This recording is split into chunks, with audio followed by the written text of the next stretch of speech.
ang daan patungong Emmaus na may nabilisang kilometro mula sa Jerusalem. Ito rin kung tatawagin natin ay ang daan ng pagkakilala ng dalawang alagad. Yung isa po ay binigyan ng pangalan, si Cleopas. Yung isa hindi pinakalanan. Sa kanilang paglalakbay patungong Emmaus, bakit pauwi na sila? Pauwi na sila. Sila ay sumuko na dahil nanunsya sila dahil sa nangyari kay Jesus. Bahagi yun. Kaya nga mayroong tema ng panghihinayang. Yung kanilang pinahayang. Kung saan nila na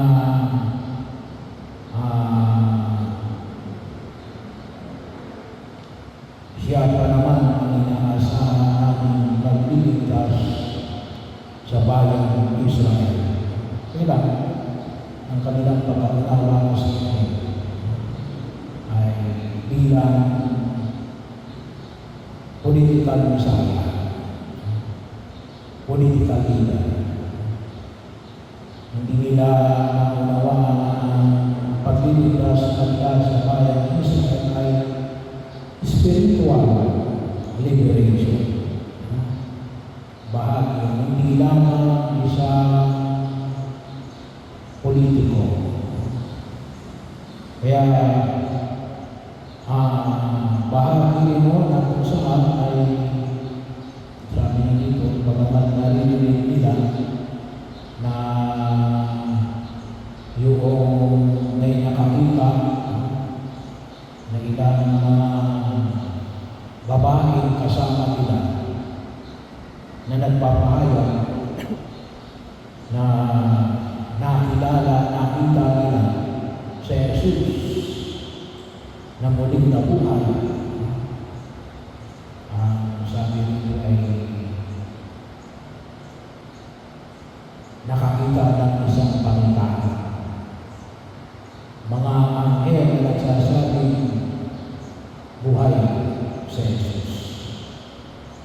So, binahagi nito yung ilang mga babae.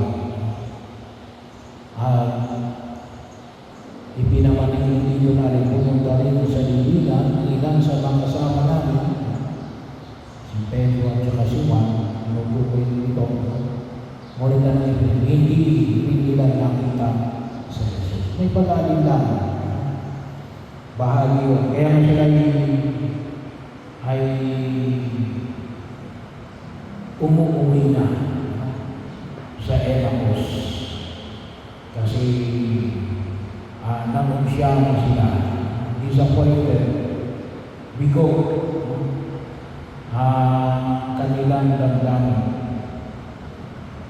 Bahagi rin na kung saan sa kanilang paglalakbay ay ipinaliwanag ni Jesus. Kaya napakahalaga mo yung pagbabasa namin ng banal na kasulatan. Ipinaliwanag sa kanila ni Jesus. Sabi na ang lahat na nasasakad sa kasulatan tungkol sa kanyang sarili mula sa aklat ni Moises.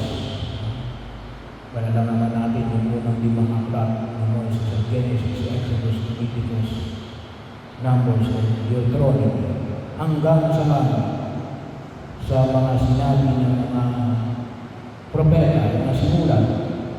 So, ibig sabihin, ito yung buong kasulatan noong panahon nila. Wala pa kasi ng Testament noon. Isusulat pa lamang. So, yung Testament kaya rin, kaganapan ng lumang tipan.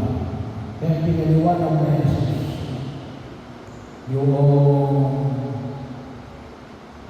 mga isinulat na tumutukoy sa Kanya na kinakailangan ito yung pamamaraan na ginamit ng Diyos para ipahayag at iligtas ang sangkatauhan mula sa kasalanan. Pagliligtas ng Diyos mula sa ating kasalanan at kapahamakan. At lalong-lalo na nakita nila ito ng alin, yung tinatawag nating paghahati-hati ng tinapay. The breaking of the bread. Kaya kung natusin mo, tumutukoy ito sa ito yung isang mahalagang bahagi ko ng ating pagtilos bilang mga pananampalatayang Kristiyano Katoliko. Yung ating banal ng isa. Kasi sabi nga natin yung unang bahagi yung salita ng Diyos, ang liturhiya ng salita ng Diyos. Kaya nga pagkataon ang patuloy natin pagpililayan na mga hindi naman dito sa atin. Kasi marami ang nais na ituro sa atin ng buong kapal. At patuloy tayong magnilay. At hingin natin na kung saan maunawaan natin ang ating mga pananampalataya sa tulong ng tinatawag natin nasusulat na salita ng Diyos o mas kilala natin sa tawag na Biblia. At yung pangalawang bahagi ay alin? Yung liturhiya ng banal na Eucharistia. Yung ang tinatawag natin paghahati-hati ng tinapay. Kaya napakalalim din ito. Gawin ito sa pag-aalaala sa amin. Ito ang aming katawan na niyato para sa inyo at para sa lahat. Sa ikatutubos ng mga kasalanan. Ito ang aming dugo, ang dugo ng bago at walang gantipan. Ang dugo na iuuhos para sa kapatawaran ng mga kasalanan. Kaya, noong naunawaan nila at nakita nila na ito ay si Jesus, ano ang ginawa nila? Bumalik sila sa Jerusalem. Bumalik sila sa Jerusalem. Nagmamagmadali bumalik sa Jerusalem. At doon nila na unawaan ang nakita ang alin, yung pagpapakita ni Jesus kay Simon nung sila'y nakabalik na sa Jerusalem. Pero ano yung hamon na pinapahamanin ko sa atin ngayon para sa araw ngayon? Well, sabi nga natin, napakahalaga at napakayaman ng banal na kasulatan. Nanawa ko ay sana ko ay patuloy natin makilala sa Jesus. Maramdaman natin yung kanyang presensya.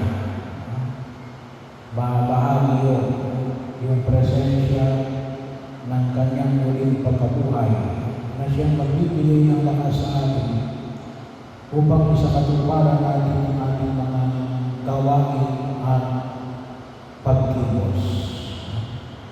Kaya nga sabi na ay sana nga po ay